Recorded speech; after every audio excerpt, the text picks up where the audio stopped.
திமுக சொல்லுகிற நீட்டு எதிர்ப்பு, உடனே நீங்களும் நீட்டை நான் எதிர்க்கிறோம். இது இதுவரையில் காணாத புதிய கண்டுபிடிப்பு ஒன்றிய அரசு. அதுக்கு என்ன காட்டா யூனியன் ஆஃப் ஸ்டேட்ஸ் என்று தானே கான்ஸ்டிடியூஷனிலே இருக்கிறது. அது யூனியன் ஆஃப் ஸ்டேட்ஸ் என்பதை நேரே மொழிபெயர்த்தால் ஒன்றிய அரசு தானே. இதை கலைஞர் கருணாநிதிக்கு தெரியாதா?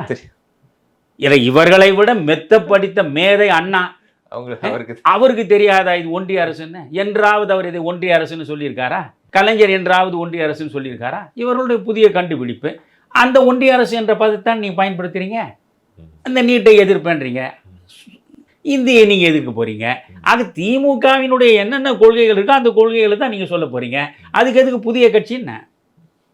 அதுக்கு திமுகவை இருந்துவிட்டு போகட்டும். சரி, திமுக ஊழல் மலிந்த கட்சி, ஊழலை ஒழிப்பதற்காகத்தான் நான் புறப்பட்டிருக்கேன்னு சொல்கிறீங்க, நம்புகிறேன். ஆனால் உங்கள் பக்கத்தில் ஆதவ அர்ஜுனாவில் வச்சுருக்கீங்க. அப்போ நீங்கள் தூய்மையான அரசியலை கொடுப்பீங்க, நான் எப்படி நம்புறது?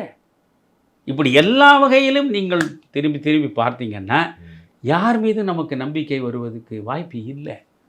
இப்போ நான் இதை ஏன் வெளிப்படையாக சொல்கிறேன்னா, நான் மொத்தமாக விட்டுட்டு போகிறேன்.